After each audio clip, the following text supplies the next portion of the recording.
You're 24 years old. You don't drive a supercar. You don't live in a mansion. And nobody looking at you would guess you're a millionaire. But there's one number sitting quietly in your investment account. $1 million. The strange part?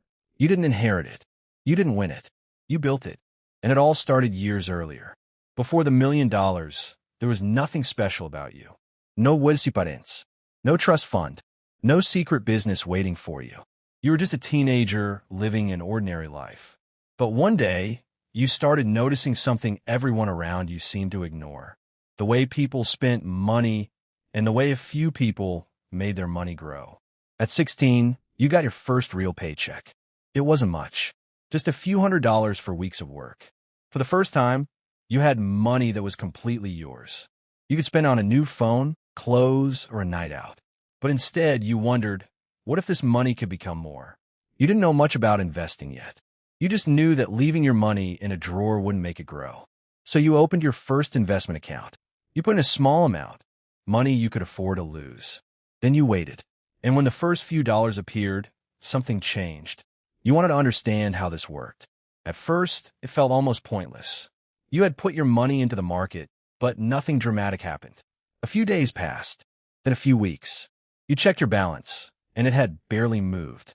There was no secret shortcut, no saldo en fortune, no life-changing profit, just a small amount of money sitting there, slowly moving up and down. And for the first time, you understood something important. Getting rich wasn't going to happen overnight. So you stopped looking for a shortcut. Instead, you made a simple rule. Every time money came in, you would invest a part of it before spending the rest. It wasn't exciting.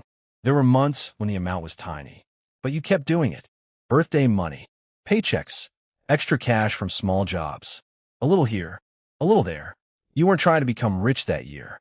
You were trying to become the kind of person who never stopped investing. Then you started noticing the difference between you and everyone around you. Your friends got their first paychecks and immediately found something to buy. A new phone, expensive clothes, weekend parties. And there was nothing wrong with that. You wanted those things too. But every time you spent money, you started thinking about what that same money could become years from now. Slowly, your definition of expensive began to change. But eventually, you realized there was a limit to how much you could save. You could cut your expenses, skip expensive purchases, and invest every extra dollar. But there were only so many dollars to save. So you asked yourself a different question. What if you stopped focusing only on spending less and started figuring out how to earn more? That question changed everything. You started small. At first, you were just doing simple jobs whenever you could. Nothing impressive, nothing that made you rich.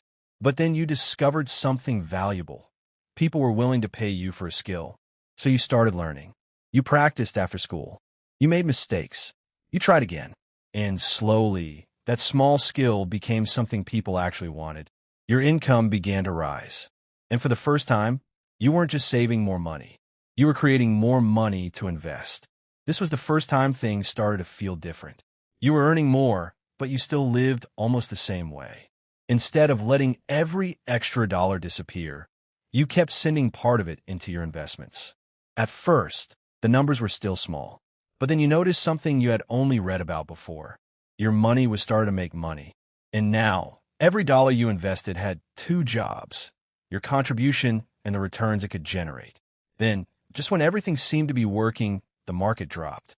Not a little, a lot. Your account, which had taken years to build, suddenly lost a huge part of its value. For the first time, the numbers on the screen weren't exciting anymore. They were terrifying. You had worked, saved, invested, and waited, and now it looked like all of that progress was disappearing. And then came the hardest question. Should you sell? You stared at the screen for what felt like forever. Selling would stop the losses immediately. At least, that's what your fear was telling you. And everywhere you looked, people were saying the same thing. Get out before it gets worse. For a moment, you almost did it. But then you remembered why you had started in the first place. You weren't investing for next week. You were investing for the next decade. So you didn't sell. Instead, you did something that felt almost wrong. You kept investing while everyone else was running away. Every month, you added a little more. The prices were lower, but your confidence wasn't. You didn't know exactly when the market would recover. Nobody did. You only knew that you had a long time ahead of you. And slowly, the panic began to disappear.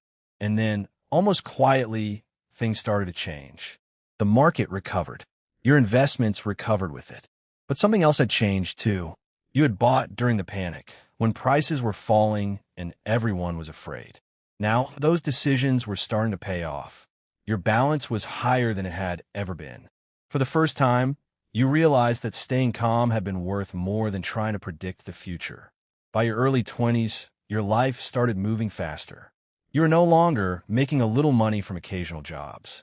You had developed valuable skills, found better opportunities, and your income was growing. But your lifestyle barely changed. Every raise created a choice. By something that made your life look richer, or by something that could make your future richer. You kept choosing the second one, and that decision was beginning to compound. Then something happened that you had been waiting years to see. Your investments were no longer growing only because you were adding money. They were growing because the money already invested was generating returns of its own. Some years, your investments earned more than you could save from your job. That was when the numbers started feeling different. You were still working for your money, but your money was finally starting to work for you. By 23, you were closer than you ever imagined. Your income was higher. Your investments had years of growth behind them, and the returns were becoming harder to ignore. Then one morning, you checked your account and saw a number you had never seen before. 600,000 dollars. It wasn't a million yet, not even close. But suddenly, the impossible didn't feel impossible anymore. You could actually see the finish line. But the closer you got, the more fragile the goals started to feel. One bad month could erase tens of thousands of dollars from your balance. And that's exactly what happened. The market dropped again. You watched your 600,000 become 500 something almost overnight. The old fear came back. But this time, you weren't 16 anymore.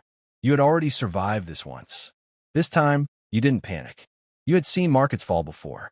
You knew that a number on a screen could change without changing the value of everything you were building. So you stayed with the plan. You kept working. You kept investing. And you kept living your life. Then, slowly, the market turned around again. 500 became 6. 6 became 7. And suddenly, the $1 million mark was no longer some distant dream. It was getting close. And then, one ordinary morning, it finally happened. There was no celebration, no cameras, no crowd. You were just sitting at home, checking your account like you had done thousands of times before. But this time, the number was different. $1 million. You stared at it for a few seconds, almost waiting for it to disappear. It didn't. After years of small decisions, patience, mistakes, and discipline, you had finally become a millionaire. But becoming a millionaire didn't suddenly make you feel different. You still woke up the same way. You still went to work. You still ate the same food and lived in the same apartment. Because the real goal had never been the number itself. The $1 million represented something much more valuable. Choices. The choice to leave a bad job. The choice to take a risk. The choice to spend more time with the people you love. For the first time, money wasn't telling you what to do. You were deciding. And maybe that's the part nobody tells you about becoming financially free. It doesn't happen because of one perfect investment. It happens because of thousands of ordinary decisions that seem meaningless when you make them.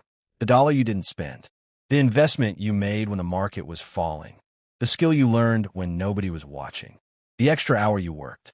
None of them changed your life overnight. But together, they changed the direction of your entire life. And the truth is, you don't need to be 16 to start. You don't need a six-figure salary. You don't need to know which investment will make you rich. You just need to understand that time is already passing. The money you save today can become tomorrow's opportunity. The skill you learn today can increase your income years from now. And the habit you build today can completely change the person you become. Maybe you won't become a millionaire at 23. Maybe it takes longer. But if you start now, someday you might look back and realize that the biggest investment you ever made was simply deciding to begin.